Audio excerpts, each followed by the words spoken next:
25-100, 25-111, 25-123, 25-140, 25-151, and 25-161 for the fiscal year ending December 31, 2025 by transferring appropriations and making additional appropriations and declaring an emergency. I will make a motion to suspend the rules requiring 3 readings and referral to committee. Is there a second? Second. Moved in second. Will the clerk of council please call the roll? Mr. Ross? Yes. Mr. Martichek? Yes. Mr. Nichol? Yes. Ms. Brad? Yes. Ms. Krejci? Yes. Ms. Bugians? Yes. Is there any discussion? Hearing none, the rules have been suspended, and I will make a motion to adopt ordinance 25-178. Is there a second? Second.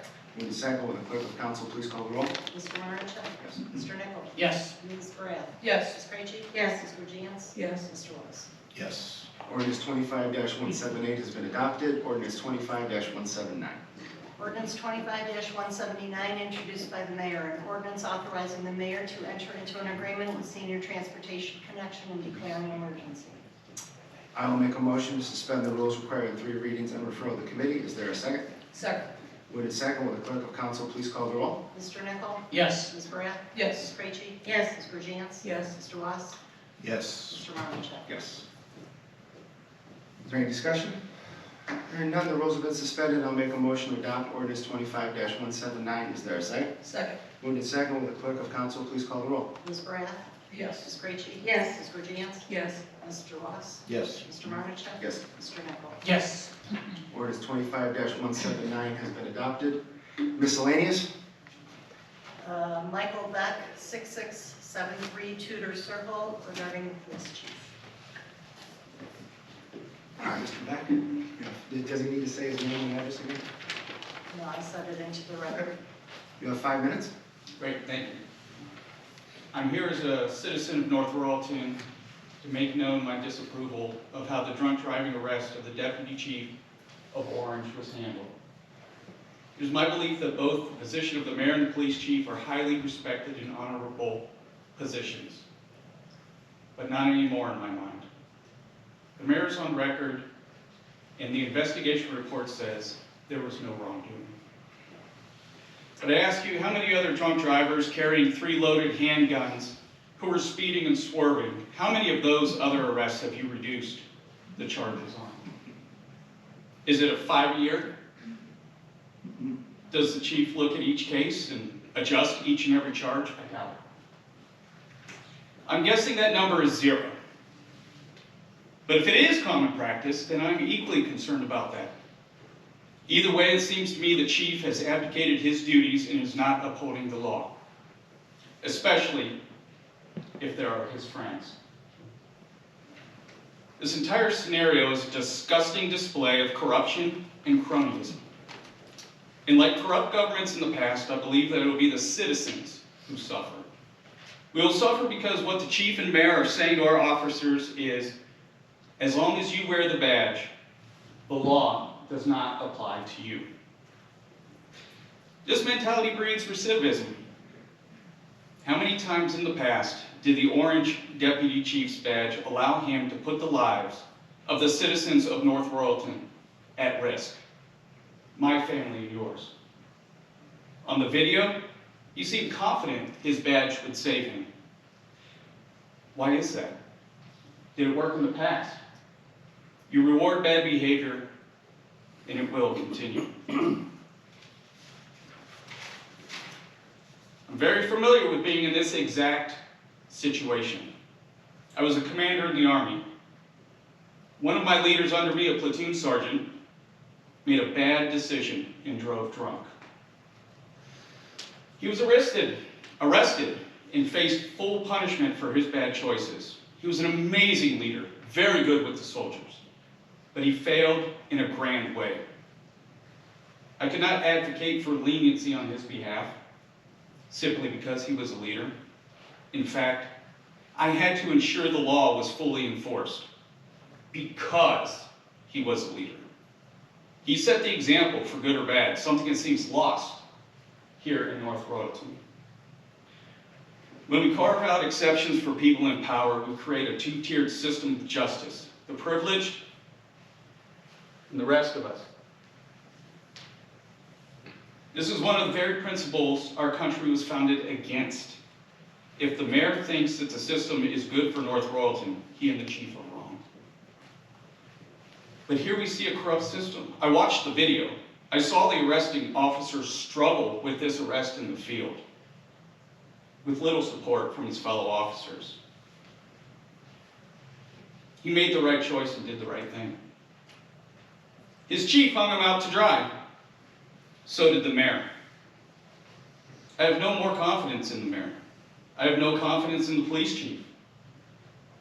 And apparently, so does the rest of the police department. And I'm calling for both of your resignations immediately. I won't hold my breath, though. I won't hold my breath for your resignations, as you both demonstrated already that doing the right thing is beyond you. So you might not have lost your jobs, but you've lost my trust. I think our trust. And know from this day on, we, the citizens of North Royalton, will be watching and ready to hold you accountable. Hold you accountable for all your actions, whether they occur honestly in this meeting right here in front of everybody in the cameras, or in the back rooms and in the dark of night. I just want to let you know that we are watching. Thank you.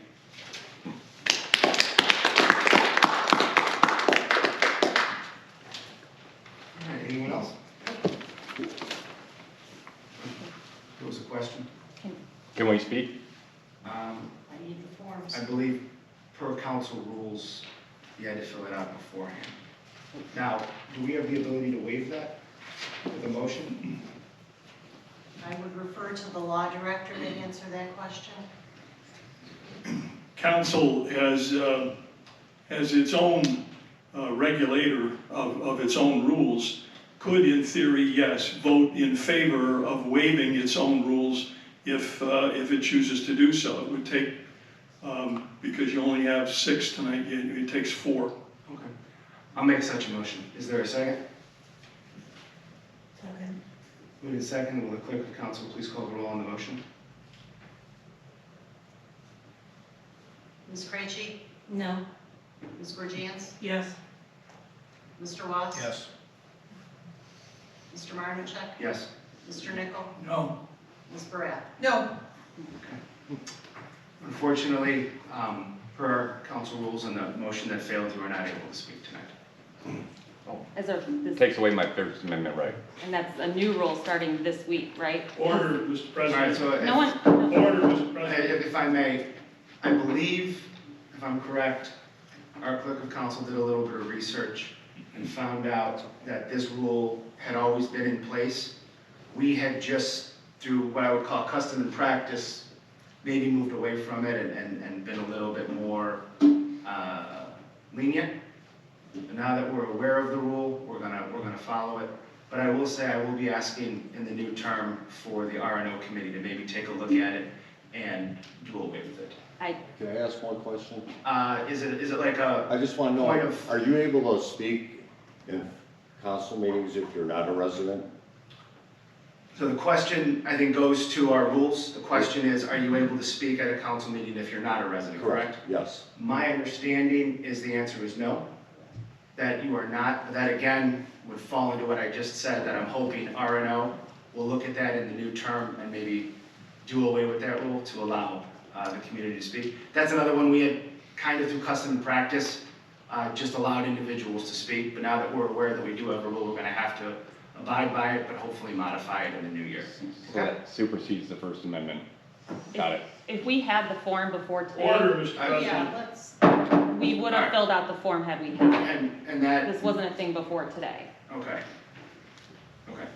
All right, so with that, I move to hold an executive session to consider the appointment, employment, dismissal, discipline, promotion, demotion, or compensation of a public employee or official, or the investigation of charges or complaints against a public employee, official, licensee, or regulated individual, unless the public employee, official, licensee, or regulated individual requests a public hearing per Ohio Revised Code 121.22, Section G1. Is there a second? second. Moving in second, will the clerk of council please call the roll? Ms. Borgians? Yes. Mr. Watts? Yes. Mr. Martinshaw? Yes. Mr. Nichol? Yes. Ms. Correa? Yes. Ms. Creed? Yes. All right, we will be adjourning into executive session, so we need you to clear the chambers. And you've been coming to these council meetings through all of this Mhm. It's been about orange. 4 or 5 weeks, yeah. Yeah, and have you guys spoken in front of council? Every week, the past 4 or 5 weeks we've been here. Now, they read some rule that they found that says, oh, we found a rule and now you can't talk. Yep, they decided that tonight that we're not allowed to speak unless we fill out a form ahead of time and turn it in. Were there any forms in there? I think there was at the table, but, I mean, we walked in at 7 o'clock, we didn't have time to get it turned in before the meeting started. And they didn't make the announcement until after the meeting started. Right. That's a little bit weird, isn't it? It's convenient. Because you have things to say. A lot, yeah. And what did, just sort of, first of all, summarize your thoughts that you have on paper here, and then I'll let you read your. So the investigation results recently came out regarding the arrest of the Orange Deputy Chief. In those investigation results, it states that the chief and a lieutenant did in fact alter the police report that was made against the arrested officer. However, it's kind of being pushed under the rug. They're acting as if they had, I don't know if they're saying they had permission to do it or whatever the case was, but there's no rule whether you have permission or not to do that. But according to the so-called independent investigator, which we're finding out is not true either, they did nothing wrong. The mayor read it within a few hours, decided the chief was completely innocent of any wrongdoing. And this goes along, I'm sorry, go ahead. Go ahead. This goes along with several allegations against the chief. Retaliation, complaints from women about inappropriate things being said to them, just all around not a good person, and our mayor's now deciding to do nothing about it. He had a vote of no confidence against him and didn't even have to go to leadership training, nothing. Completely pushed under the rug every time. Well, go ahead and read your comments you were going to read, but because of this rule, and I'm sure buried in the small print of every council meeting, Yeah, this rule's there to sort of make things go away in public. right. So, go ahead. And I'm sure, this has been a rule and that's fine, but if you're gonna implement a new rule, at least say starting the next council meeting, we're gonna be implementing this rule. Don't just say here and now, this is what's happening and you don't have a choice. And shame on the council members that voted not to let me speak. Anyways, that shows where they stand in all of this. They wanna not let a resident speak their mind, so.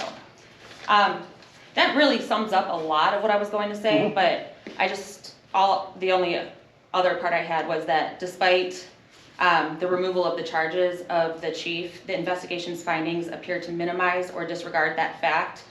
While we're told there was no criminal wrongdoing, no supporting evidence has been publicly released from this so-called independent investigator. He won't release any evidence to the public, which I know Mr. Gardner also is aware of. Many of us are fully aware of the facts, though, and the lack of transparency has only increased concern, not resolved it. This issue goes beyond legality. It's about integrity, transparency, and leadership. When a police chief is at the center of credible allegations involving altered reports, their ability to lead with trust and credibility is fundamentally compromised, regardless of the legal outcome. For many officers and residents, this investigation did not bring closure. Instead, it deepened mistrust and raised serious questions about whether the process was truly independent and unbiased. At this point, it's evident that the confidence in the current police chief cannot be restored. For the good of the department, for the officers who serve honorably, and for the residents of North Royalton, new leadership is necessary. Because of the lack of accountability, the focus is no longer solely on Chief Trace, it's also on the mayor.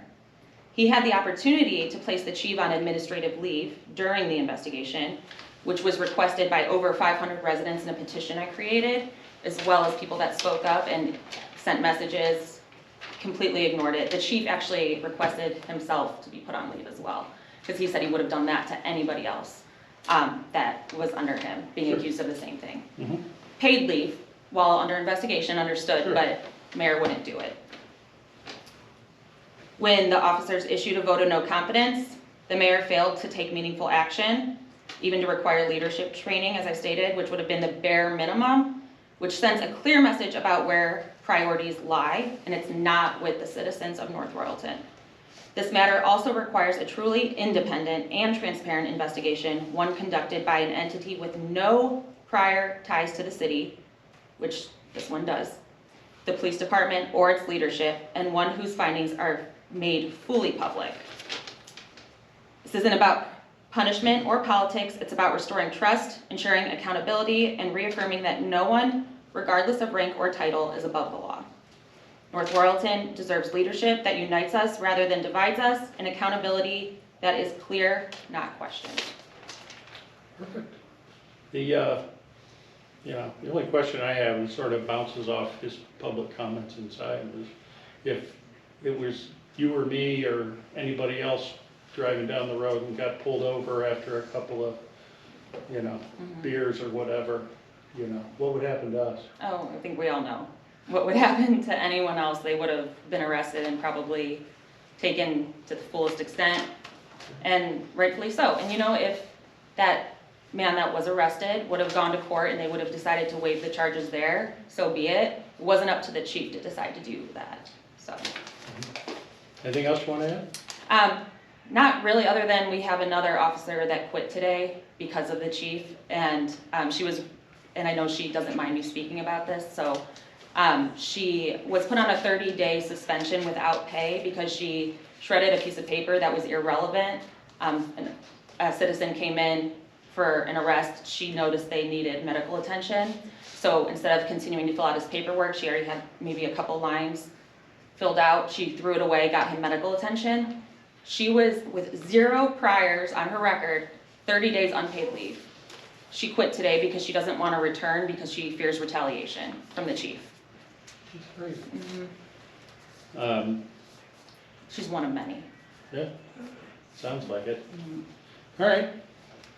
Well, I'll give all of this to Lena and her investigative producer, Silas.